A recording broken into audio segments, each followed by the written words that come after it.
नमस्कार दोस्तों, स्वागत है आपका हमारे चैनल पर, जहां हम लेकर आते हैं पौराणिक कथाएं और देवों की अद्भुत कहानियां। आज हम बात करेंगे एक ऐसे भगवान के बारे में जिनका नाम लेते ही हमारी आत्मा में एक अलग ही शांति का एहसास होता है।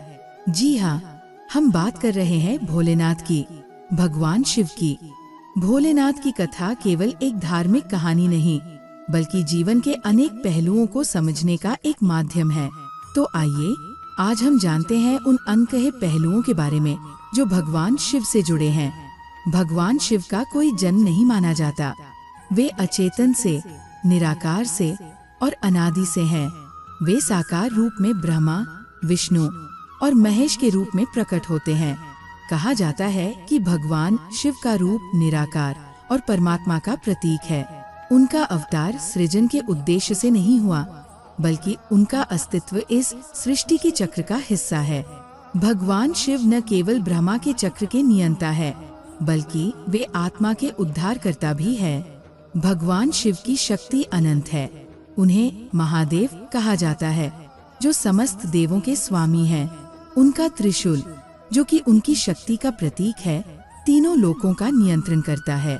उनका डमरू ब्रह्मांड के सुरों का प्रतीक है और उनके नृत्य से सृष्टि की रचना, पालन और सहार होता है। शिव की महिमा सिर्फ उनके रूप में ही नहीं है, बल्कि उनके आंतरिक स्वरूप में भी है। वे सरलता और क्रूरता के बीच संतुलन बनाए रखते हैं। वे प्रलय और जीवन के साथ समान रूप से जुड़े होते हैं। एक समय की बात है जब देवी पार्वती ने भगवान शिव से विवाह करने का संकल्प लिया। पार्वती ने वर्षों तक कठोर तपस्या की, जिससे भगवान शिव को प्रसन्न किया। लेकिन भगवान शिव की उपस्थिति में एक खास बात थी। वे हमेशा ध्यान मग्न रहते थे और उनका कोई संयोगी नहीं था। पार्वती ने उनसे ये प्रश्न पूछा, भगवान, क्या आपको कोई साथी चाहिए? भगवान शिव ने उत्तर दिया, मैं किसी और के साथ नहीं जी सकता। मेरे लिए संन्यास ही सर्वोत्तम है। ये सुनकर पार्वती ने और कठोर तपस्या की और भगवान शिव से विवाह का वर प्राप्त किया।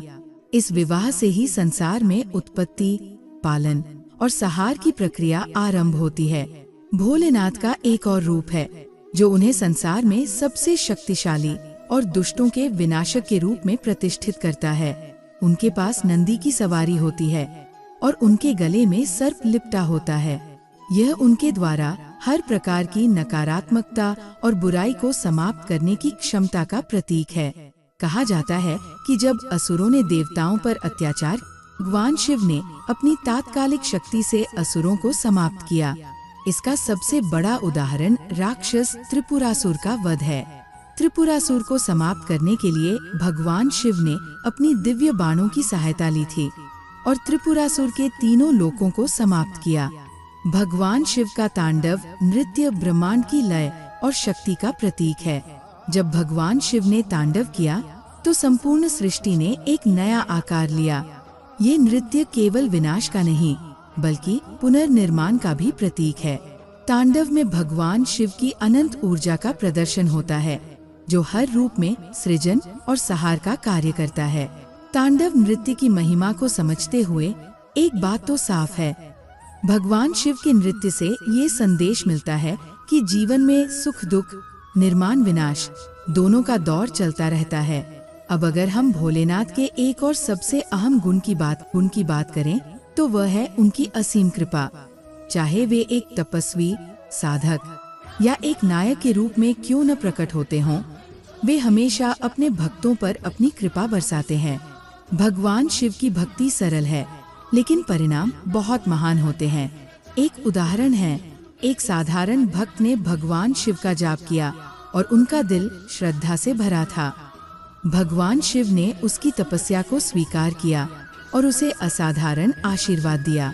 ये कहानी हमें ये सिखाती है कि भोलेनाथ के चरणों में सच्चे मन से भक्ति करने से हर प्रकार का कष्ट दूर हो सकता है। भगवान शिव के अनेक प्रतीक हैं, जैसे उनका त्रिशूल, डमरू और गंगा। त्रिशूल का अर्थ है सृष्टि के तीन मुख्य गुण, सत, रज और तम। डमरू से उत्पन्न होने वाली ध्वनियाँ ब्रह्मांड के स्वर है। गंगा जो उनके जटाओं में बसी है, शुद्धता का प्रतीक है। भगवान शिव के गले में मणिकर्णिका का कंठ मणि का प्रतीक है, जो अमरता का सूचक है। भगवान शिव का हर रूप और हर प्रतीक एक गहरी शिक्षा देता है, जो जीवन के अलग अलग पहलुओं को समझने में मदद करता है। आज की इस कथा से हम ये समझ सकते हैं कि भोलेनाथ केवल एक देवता नहीं है, बल्कि जीवन के प्रत्येक पहलू का प्रतीक है। वे शक्ति, विनाश, पुनर्निर्माण और कृपा के अद्भुत समन्वय है। उनकी भक्ति और उपासना में केवल शांति नहीं, बल्कि आत्मिक उन्नति और जीवन के हर क्षेत्र में सफलता मिलती है। आशा करते हैं कि आपको भोलेनाथ की कथा पसंद आई होगी। अगर आपको ये वीडियो अच्छा लगा हो तो कृपया लाइक और सब्सक्राइब जरूर करें।